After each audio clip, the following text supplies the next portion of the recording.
पाकिस्तान जो कि अलग अलग मुसीबतों से घिरा हुआ है, इस बीच बलूचिस्तान में जब विद्रोह की अग्नि और ज्यादा भड़की तो एक मुसीबत वाली खबर और सामने आ गई है। खबर ऐसी है कि बलूचों की नजर पाकिस्तान के परमाणु बम पर है और अगर ये किसी भी तरीके से हाथ लग गया तो मुश्किलें बढ़ सकती हैं। पाकिस्तान के परमाणु बम छीनने को लेकर ये बड़ा अपडेट मिल रहा है। पाकिस्तानी एक्सपर्ट ने बीएलए से बड़ा खतरा बता दिया है। पाकिस्तान के परमाणु बम पर बीएलए की नजर है। बीएलए यानी कि बलूच लिबरेशन आर्मी।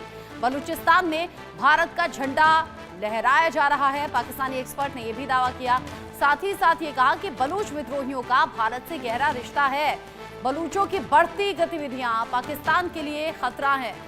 बड़ी खबर, बड़ा अपडेट। बलूचिस्तान में लंबे वक्त से अपनी मांगों को लेकर, अधिकारों को लेकर लोग सड़कों पर हैं। बलूच लिबरेशन आर्मी खास तौर से सीधे सीधे पाकिस्तान सरकार और सेना से टक्कर ले रही है और ऐसे में पाकिस्तानी एक्सपर्ट ने ये कहा है कि ये बड़ा खतरा है, यानी कि बीएलए बड़ा खतरा है पाकिस्तान के परमाणु बम को लेकर।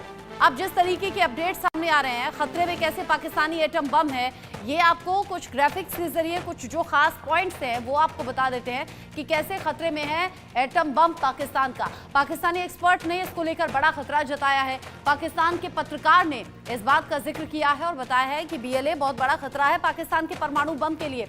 यहाँ पाकिस्तानी एक्सपर्ट ने कहा, जो कि मंसूर अली खान है, ये जाने माने पत्रकार भी हैं और पाकिस्तान को लेकर अपनी राय खुलकर सामने रखी है। परमाणु बम पर बीएलए की नजर है, यानी कि बलूच लिबरेशन आर्मी नजर रखे हुए परमाणु बम पर। बलूचों की बढ़ती गतिविधियां पाकिस्तान के लिए खतरा बता दी है, जो कि पिछले कुछ दिन में हम लगातार देख रहे हैं।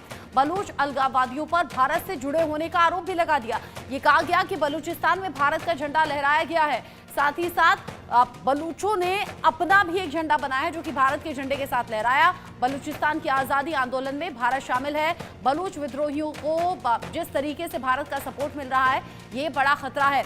इन सभी बातों का जिक्र करते हुए पाकिस्तान के जो एक्सपर्ट हैं वो इन सभी बातों को लेकर यहाँ खतरा जता रहे हैं और कह रहे हैं कि ये बड़ा खतरा है। अब क्या कुछ सवाल हैं, आखिर भारत का झंडा बलूचिस्तान में क्यों लहराया जा रहा है? बलूच अधिकार के लिए लड़ रहे तो फिर दूसरे देश का झंडा आखिर वहां पर क्यों लहराया जाएगा, यानी कि भारत का झंडा क्यों लहराया जाएगा? बलूचों की नाराजगी के बीच में पाकिस्तान का न्यूक्लियर प्रोग्राम आखिर कैसे आ गया?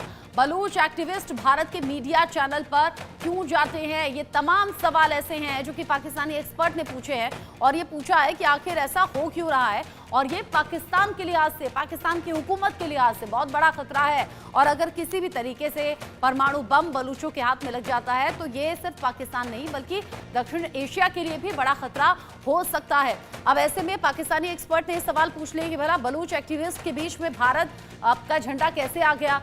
भारत के चैनल्स पर क्यों बलूच एक्टिविस्ट जा रहे हैं, क्यों अपनी बातें कह रहे हैं और भारत का झंडा पाकिस्तान में आखिर क्या कर रहा है? इससे पहले आपको याद होगा पीओके में भी भारत के झंडे को देखा गया था और भारत का झंडा वहां पर लोगों के जरिए लहराया गया था।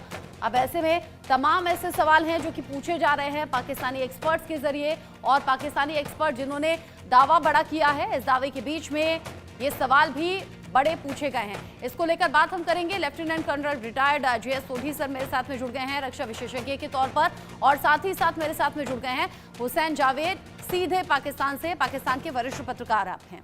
आप दोनों का बहुत स्वागत। सबसे पहले हुसैन जावेद जी, मैं आप ही का रुख करूंगी। बलूचिस्तान में जो विद्रोह की अग्नि है वो आज की नहीं है, लंबे वक्त से ये मांग हो रही है, लेकिन इन सब के बीच में ही बलूचों की अगर परमाणु बम पर वाकई नजर है, जैसा कि अभी पाकिस्तान के पत्रकार और एक्सपर्ट कह रहे हैं, तो ये कितना बड़ा खतरा हो सकता है? रचना जी, आपके शुक्रिया कि आपने मुझे इनवाइट किया और सोढी साहब को भी सलाम। देखिए, आपने बात की मंसूर अली खान की, तो मैं आपको बताऊं एक मिनट में कि मंसूर अली खान हमारे जबरदस्त किस्म के सहाफ़ी हैं, एंकर हैं और उनकी क्रेडिबिलिटी पे कोई शक नहीं है और वो उन सहाफ़ियों में आते हैं जिनकी यूट्यूब पे जो फॉलोइंग है वो भी कमाल की है।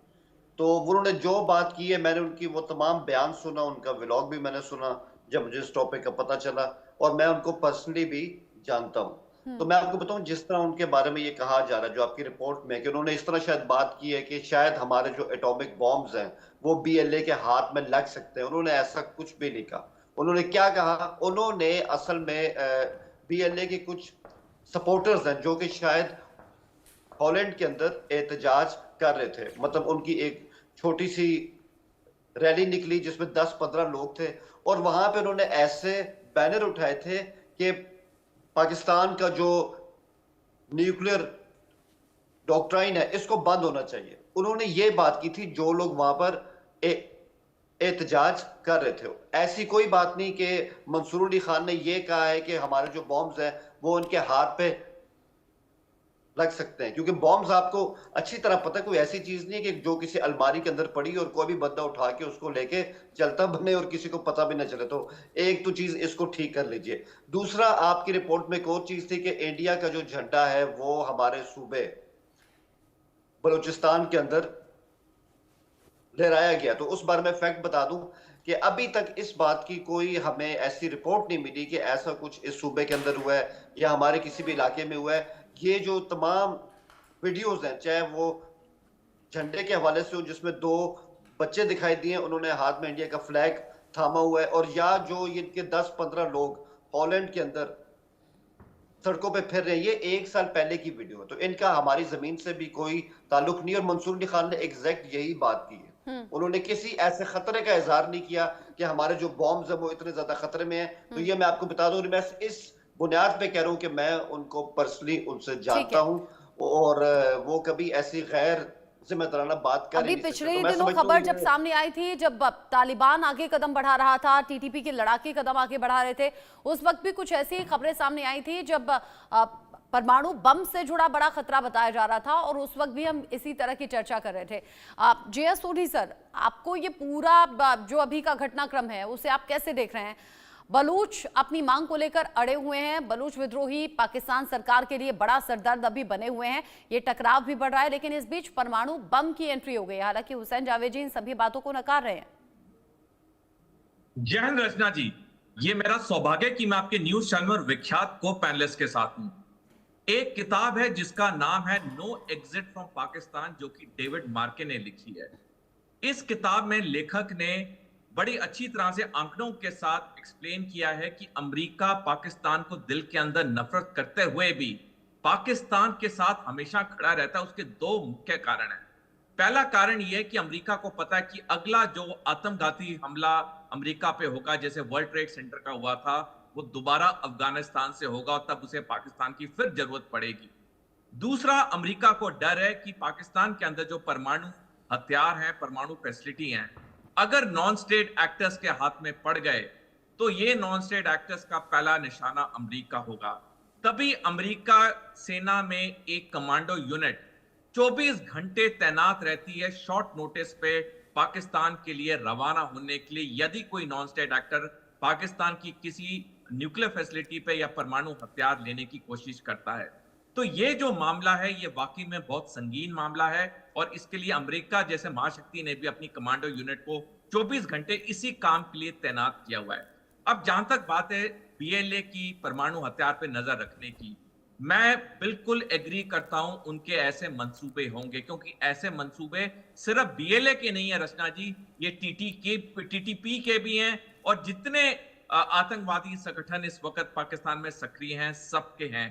क्योंकि ये सारे संगठनों को पता है अगर उनके हाथ में एक भी परमाणु हथियार लग गया वो पूरी दुनिया को रैंसम पे होल्ड कर सकते हैं।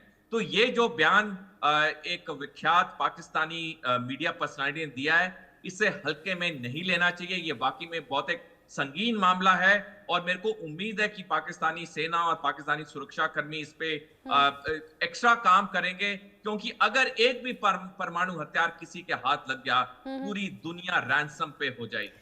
बिल्कुल। और बलूच लिबरेशन आर्मी जिस तरीके से अभी लोहा ले रही है सीधे सीधे पाकिस्तानी सरकार और फौज से, ऐसा लग रहा है कि ये खतरा बढ़ सकता है, और अगर परमाणु बम किसी भी तरीके से हाथ लग गया तो ये पूरे दक्षिण एशिया के लिए बड़ा खतरा होगा। आप दोनों मेरे साथ में रहिएगा। इस बीच मिल रहा है बड़ा अपडेट पाकिस्तान के खैबर पख्तूनवा से, जहां पर कोहराम मचा हुआ है। सेना और आतंकियों में फिर से मारकाट मच गई है। सर्च ऑपरेशन में सेना के कैप्टन की मौत हो गई है। पाकिस्तानी सेना ने 10 आतंकियों को मार गिराया है। आतंकियों के पास से हथियार, गोला बारूद जब्त किए गए हैं। खैबर पख्तूनवा के डेरा इस्माइल में चल रहा है ये सर्च ऑपरेशन। सर्च ऑपरेशन में सेना के कैप्टन की मौत हो गई है। हालांकि 10 आतंकियों को मार गिराने का दावा भी पाकिस्तानी सेना ने किया है, लेकिन जिस तरीके से टकराव बढ़ा है खैबर पख्तूनवा में, पहले भी हालात ठीक नहीं, और ऐसे में ये जो बड़ी खबर है ये निकल कर सामने आ रही है, खलबली एक तरीके से देखी जा रही है, कोहराम मचा हुआ है खैबर पख्तूनख्वा में। हुसैन जावेद जी, इसके बारे में जानकारी है आपको? जी बिल्कुल, मैं इसमें आपको ये बता दूं, ये हमारा केपी की एक जिला है, उसको कहते हैं डीआई खान। वहां पे इस तरह की कार्रवाई हुई है और जो हमारी फोर्सेस थी उनके पास इंटेल थी कि यहाँ पर आतंकी जो है वो यहाँ पर बैठे हुए हैं, तो वहां पर उन्होंने अटैक किया। और आपने सही कह के 10 के करीब जो आतंकी है वो यहाँ पर ढेर कर दिए गए और ये काफी खतरनाक किस्म के आतंकी थे। लेकिन ऑब्वियसली जब ऐसी फाइट होती है और जब आप मतलब इस तरह से एक्शन में होते हैं तो हमारे एक कैप्टन और उनकी शहादत भी होगी, तो ये बिल्कुल सही है। लेकिन वही बात है कि आज इन्हीं लोगों की कुर्बानियों के बायस हम यहाँ बैठ के बुद्धिजीवियों की तरह आराम से बात कर रहे होते हैं, हमें एक अच्छा माहौल मिला होता है, क्योंकि हमारी आर्मी जो है वो मुकम्मल तौर पे अपनी कुर्बानियां भी दे रही है, इनका सफाया भी कर रही है, सिर्फ अपनी आवाम के लिए, अपने मुल्क के लिए। तो उनको तो हम सलाम पेश करते हैं। एक सवाल आप अगर मुझे टाइम दे, मैं सोडी साहब से करना चाहता हूँ कि देखिए जिस तरह से ये आपकी स्टोरी है कि इस तरह से हमारे जो जोरी बॉम्ब्स हैं वो आतंकियों के हाथ में लग सकते हैं और इंडिया का झंडा जो है वो हमारे सूबों के अंदर इस तरह से है, तो सोडी साहब मेरा सवाल ये, फिर इस तरह तो इसमें तमाम इंडियन फैक्टर बिल्कुल सामने आ जाता है। अगर आपकी रिपोर्ट देखें तो क्या हम ये कह सकते हैं कि बीएलए की जो सारी ये एक्शन है, उनकी जो सारी मूवमेंट है, ये फिर ऑर्गेनिक मूवमेंट तो नहीं है? इसमें तो इंडिया का फैक्टर भी हमें फिर साफ दिखाई दे रहा है। उनके हाथ में इंडिया का झंडा क्यों है? मतलब इस तरह की जो बातें हैं वो तो फिर एक शक को भी बढ़ावा देगी। सोडी सर, इस बात का बहुत एक छोटा बात सा और, रिएक्शन आप दीजिएगा, क्योंकि अगली खबर जो तुर्की से आ रही है वो भी दर्शकों को देनी है। मैं एक सवाल और ऐड कर लें, जल्दी से एक सवाल और ऐड कर लें।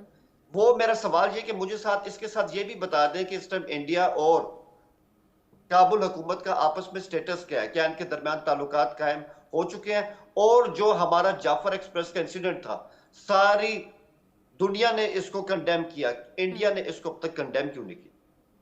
सोडी सर। जावेद जी, ऐसे है कि मैंने अपनी जो टिप्पणी पहले की, मैंने भारत का झंडा बलूचिस्तान में लहराने की बात मैंने नहीं की, मैंने सिर्फ परमाणु हथियार की बात की और मैंने एक विख्यात किताब और लेखक की बात की और वो अमेरिकी लेखक है, उसने ये लिखा है परमाणु हथियार के बारे में। दूसरा जो आपका प्रश्न है कि भारत और अफगानिस्तान के क्या रिश्ते हैं, भारत और अफगानिस्तान के वैसे ही रिश्ते हैं जैसे बाकी मुल्कों के हैं। अभी तक ना पाकिस्तान है क्योंकि ना भारत ने किसी कोई- से युद्ध की स्थिति चाहता नहीं है, वो चाहता है सभी देशों के साथ में रिश्ते अच्छे रहे, लेकिन पाकिस्तान की तरफ से तो वो पॉजिटिविटी मिलती नहीं। साथ ही साथ पीओके में भी भारत का झंडा लहराया गया था, तब भी बातों को इसी तरीके से तूल दिया गया था। इस बीच तुर्की से बड़ा अपडेट है।